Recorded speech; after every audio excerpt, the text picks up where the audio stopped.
ഇതിഹാസ താരം ലിയോണൽ മെസ്സിയും അർജന്റൈൻ ടീമും കേരളത്തിലേക്ക് എത്തുമെന്ന പ്രഖ്യാപനം പാഴ്വാക്കായി. സ്റ്റേഡിയത്തിന് ഫിഫ അനുമതി ലഭിച്ചില്ലെന്ന് സ്പോൺസർ അറിയിച്ചു. ഫിഫയുടെ നിയമം അനുസരിച്ചുള്ള വേദി സജ്ജീകരിക്കാത്തതാണ് കേരളത്തിന് തിരിച്ചടിയായതെന്ന് മന്ത്രി വി അബ്ദുറഹ്മാനും വ്യക്തമാക്കി. മാർച്ചിൽ വരാനിരിക്കുന്ന അടുത്ത വിൻഡോയിൽ കേരളത്തിൽ കളിക്കുമെന്നാണ് പുതിയ അവകാശവാദം. രുജീഷ് വി രവീന്ദ്രൻ ഉണ്ട് വിവരങ്ങളുമായി. രുജീഷ്, ഈ അവകാശവാദങ്ങൾ തുടങ്ങിയിട്ട് കുറച്ചധികം കാലമായി. ഇപ്പോൾ വീണ്ടും ആരാധകരെ നിരാശപ്പെടുത്തുന്ന വാർത്തകളാണ് വന്നുകൊണ്ടിരിക്കുന്നത്. എന്താണ് പുതിയ അവകാശവാദങ്ങൾ ഉന്നയിക്കുന്നത് ഈ സ്പോൺസർമാരുടെ ഭാഗത്ത് നിന്ന്? എന്തൊക്കെയാണ് വിവരങ്ങൾ?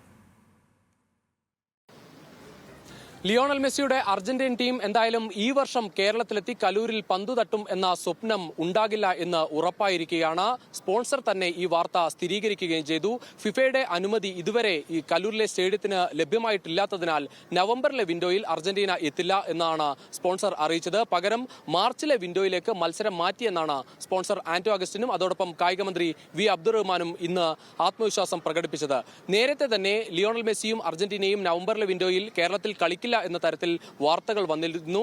അർജന്റീന ടീം ഔദ്യോഗികമായി തന്നെ അവരുടെ നവംബറിലെ പദ്ധതികൾ പ്രഖ്യാപിക്കുകയും ചെയ്തു. നവംബറിൽ സ്പെയിനിലെത്തി പരിശീലനം നടത്തി പിന്നീട് അങ്കോളയിൽ ഒരു മത്സരം മാത്രം ഈ വിൻഡോയിൽ കളിക്കും എന്നാണ് അർജന്റീന അറിയിച്ചത്. അതോടൊപ്പം നേരത്തെ അർജന്റീനയുടെ എതിരാളികളായി തീരുമാനിച്ചിരുന്ന ഓസ്ട്രേലിയ ഈ നവംബർ വിൻഡോയിലെ 2 എതിരാളികളെ അവർ തീരുമാനിക്കുകയും ചെയ്തു.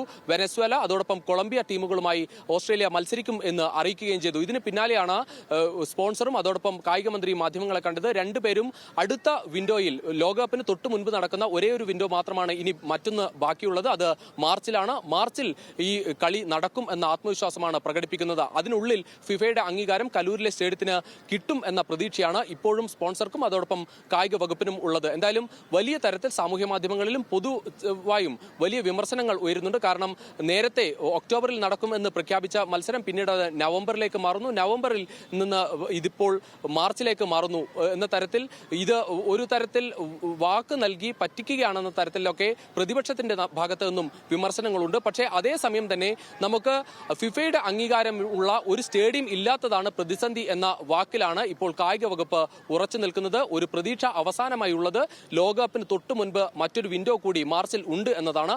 ആ വിൻഡോയിൽ എന്തായാലും അർജന്റീനയും മെസ്സിയും കളിക്കും എന്ന പ്രതീക്ഷയാണ് ഇപ്പോൾ സ്പോൺസറും കായിക വകുപ്പും പറയുന്നത്. രുജീഷ് വി രവീന്ദ്രനാണ് വിവരങ്ങൾ നൽകിയത്.